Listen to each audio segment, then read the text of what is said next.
SSC GD में कुछ बच्चों से बहुत बड़ी गलती हुई थी पिछली बार, जिसकी वजह से उन बेचारों का फाइनल में सिलेक्शन नहीं हो पाया था। आपसे वो गलती ना हो, इसलिए मैं पूरी एक बेहतरीन सी वीडियो बना देता हूं कि डॉक्यूमेंट वेरिफिकेशन में उनसे क्या गलती हुई थी। बहुत सारे बच्चों के कॉल्स और मैसेजेस भी आए थे, उनसे एक छोटी सी गलती हुई थी। मेडिकल इसका क्या होता है, कैसे होता है, टोटल 18 प्रकार का मेडिकल होता है। एक एक जानकारी आपको आज इस वीडियो में मिल जाएगी, फिर आपको कोई प्रॉब्लम नहीं होगी एसएससी जीडी के फिजिकल और मेडिकल को लेकर के। बाकी एसएससी जीडी की आप लोग अगर तैयारी कर रहे हो तो जिन बच्चों का स्कोर ठीक नहीं हुआ है इस बार, 27 अगस्त 2024 को वापस से एसएससी जीडी के फॉर्म आ रहे हैं। आज से ही previous year question series start कर दो, जो कि मैं अपने ही इस यूट्यूब चैनल ओनली एसएससी पे भी करवा रहा हूं। आप सभी लोग चैनल को सब्सक्राइब कर लो, वहीं से आपको सारी इंफॉर्मेशन, सारे पीवाईक्यूज मिलते रहेंगे। आइए हम लोग इसको समझते हैं, क्या कोई बड़ा बदलाव हुआ है। एक गलती और आप हो जाएंगे रिजेक्ट। सच में वो एक गलती आपको नहीं करनी है, वो देखते हैं कौन सी गलती। देखिए, सबसे पहले हम लोग मेडिकल की बात कर लेते हैं। एसएससी जीडी की फिजिकल और मेडिकल टेस्ट की यानी प्रोसेस की बात करेंगे। टोटल 18 प्रकार का मेडिकल होता है। टोटल 18 प्रकार का मेडिकल होता है। सबसे पहले आपका चेस्ट मापा जाता है। आप सभी लोग बेसिक रूप से आपको इसका आइडिया है ही कि कितना होता है ना। मिनिमम 77 प्लस 5 सेंटीमीटर को बढ़ा करके, यानी कि आप फुला करके, जब फुलाने के लिए कहा जाएगा तो इस तरीके से फुलाना पड़ेगा। इस पर एक आप लोग प्रैक्टिस कर लेना कि कैसे फुलाना है। लंबी सांस लेकर के इस तरीके से फुलाना होता है। ये एक मेडिकल का एक प्रोसेस होता है। फिर वेट जो होता है ना, ये हाइट के ऊपर होता है। वेट किसी की हाइट, आपको किसी का 50 केजी होना चाहिए, है ना, किसी का 55 होना चाहिए, किसी का 45, अलग प्रकार सा होता है। वेट में 99.99 बच्चा नहीं निकलता है। वेट सभी का एकदम सेट होता है, कोई प्रॉब्लम नहीं आती है। अब सबसे बड़ा सवाल है बॉडी मार्क को लेकर के, टैटू को लेकर के। सर अगर मेरे टैटू है तो क्या मैं फाइनल में मेडिकल से बाहर कर दिया जाऊंगा? देखिए, टैटू से आपको कोई प्रॉब्लम नहीं होगी। अगर आपके किसी हाथ में कहीं पर इस तरीके से टैटू वगैरह है तो आपको कोई प्रॉब्लम नहीं होगी, आप मेडिकल से बाहर नहीं होगी, आपका एकदम फाइनल सिलेक्शन होगा। हालांकि टैटू वगैरह सब नहीं बनवानी चाहिए, ठीक चीज़ नहीं लगती है, फिर भी बहुत बच्चे बनवा लेते हैं तो कोई प्रॉब्लम नहीं आती है।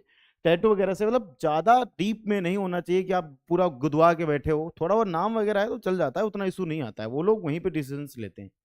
अब अगला जो टेस्ट आता है नौकनी टेस्ट का। देखिए, इसको थोड़ा समझाना, ऐसे तो मेरे पैर, मेरे को तो आप इतनी देख पा रहे हो, पैर नीचे हैं, इसलिए मैंने यहाँ पर इमेज लगा दी है। ये देखो, अगर ये कैटेगरी आपकी है तो आप यहाँ से बाहर हो जाओगे। ये वाली कैटेगरी एकदम नॉर्मल है, यानी वो लोग आपके पैरों को एकदम सीधा खड़ा करवाएंगे और ऐसे पैर के बीच में इस तरीके से अपना पंजा लगाएंगे, इस तरीके से पंजा लगाएंगे। अगर ये यहाँ पर आपके पैर टच कर रहे हैं, हालांकि पैर टच करते हुए नहीं दिखाई दे रहा, अगर टच कर रहे हैं, जैसे कि ये वाला और ये वाला ये टच कर रहे हैं, तो आप फिर क्या है, यहाँ पर रिजेक्ट हो जाओगे। यह एकदम नॉर्मल, पैर टच नहीं करनी चाहिए। अगर नहीं टच करेंगे तो कोई प्रॉब्लम नहीं होगी। इसके बाद यहाँ पर लेग्स वाला आ जाता है, लेग वेनस वाला। ये क्या होता है, यहाँ पर आपको मैं बता देता हूँ। आपके जो पैर होते, बहुत लोगों को आपने देखा होगा, उनके पैरों में नसें दिखने लगती हैं, कुछ नसें बाहर की ओर दिखती हैं। नसें जो होती है ना बाहर की ओर, ऐसे एकदम बड़ी हरी हरी टाइप की, बहुत लोगों के होता है। अगर वो दिख रहा है तो भी आप रिजेक्ट हैं, यहाँ प्रॉब्लम हो जाती है। फ्लैट फुट टेस्ट वाली, आपका जो ये पंजा है, पैर का जो पंजा होता है, पंजा इस तरीके से जो आपका पैर का होता है, उसको चेक कराया जाएगा कि जो आपका पैर का पंजा है वो एकदम चिपक ना रहा हो, है ना। जिस तरीके से नॉर्मल पंजा होता है इस तरीके से होना चाहिए, ऐसे चिपक ना रहा हो। ठीक है, ये हो जाता है। इसके अलावा फीड फिंगर टेस्ट का मतलब है कि आपकी जो उंगली, कोई इतनी बड़ी है, कोई इतनी बड़ी, मतलब उंगली टेढ़ी मेढ़ी नहीं होनी चाहिए, खराब नहीं होनी चाहिए। कोई उंगली बड़ी है, कोई छोटी है, कोई इस तरीके से। तो फीड फिंगर टेस्ट करते हैं कि भाई आपकी उंगली कोई टेढ़ी तो नहीं है, 6-7 उंगली तो नहीं है, वो सब चीजें देखते हैं। इन सब, अब मैं आपको बता देता हूँ, इन सब में यहां से यहां तक कोई खास इशू नहीं आता है। इसमें भी बच्चा पास हो जाता है, इसमें भी पास हो जाता है, इसमें भी पास हो जाता है, इसमें भी, इसमें बहुत बच्चे यहाँ पर फ्लैट फुट में निकल जाते हैं और यहाँ पर फीट वाले में बाकी लगभग बच्चे पास हो जाते हैं। प्रॉब्लम आती है यहाँ पर कुछ बच्चों को। यहाँ पर आई टेस्ट जब होता है तो आई टेस्ट में क्या कराया जाता है, आपको सामने पढ़ने के लिए कुछ पहले देंगे, कुछ पढ़ने के लिए एक पैराग्राफ टाइप का देंगे, 1-2 लाइन का। अगर आप पढ़ ले तो नॉर्मली बहुत अच्छी बात है।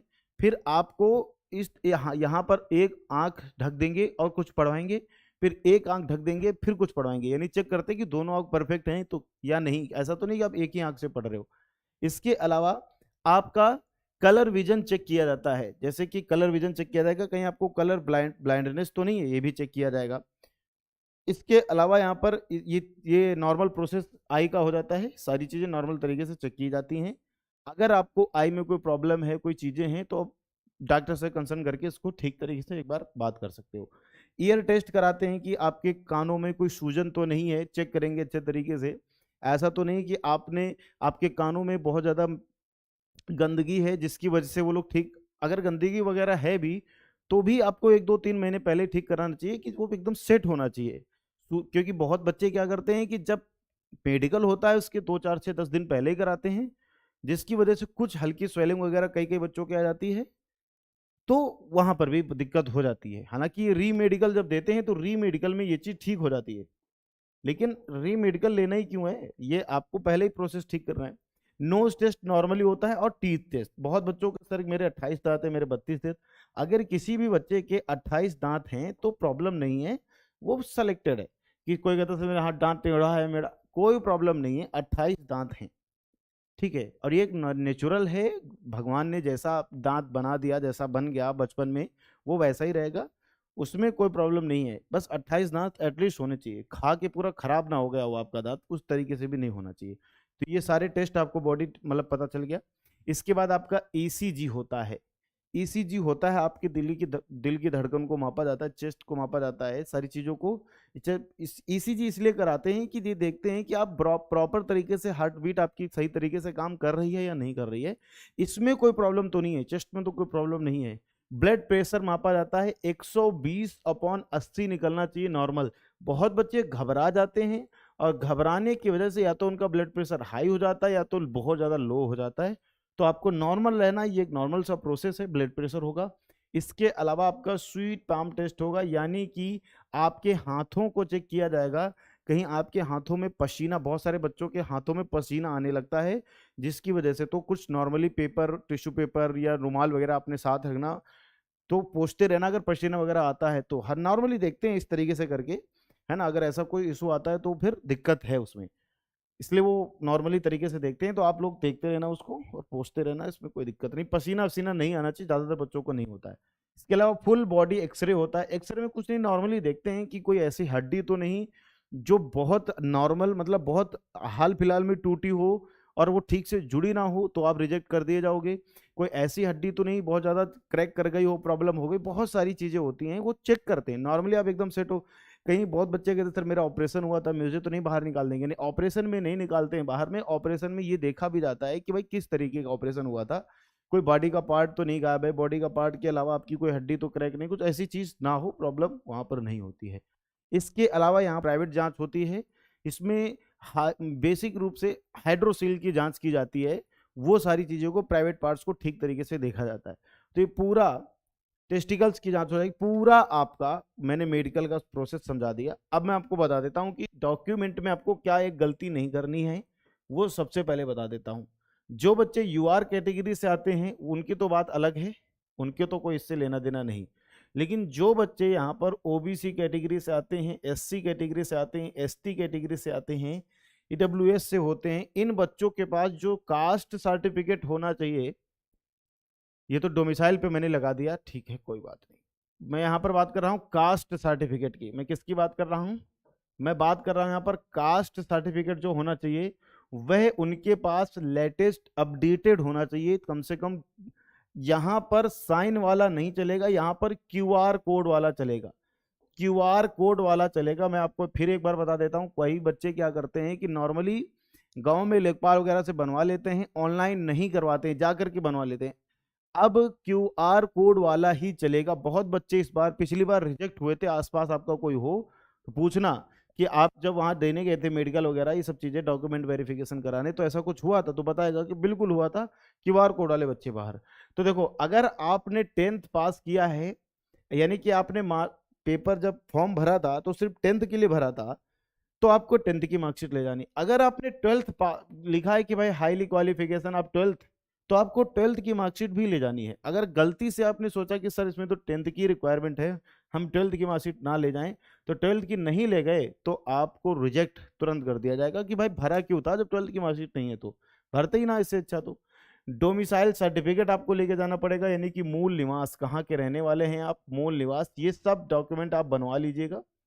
कास्ट सर्टिफिकेट हो गया, एडमिट कार्ड ले जाना है, ये तो जब मैंडेटरी है, इसके बिना तो एंट्री नहीं। इसके अलावा आपको 4 फोटो लेकर के जानी है, 4 फोटो।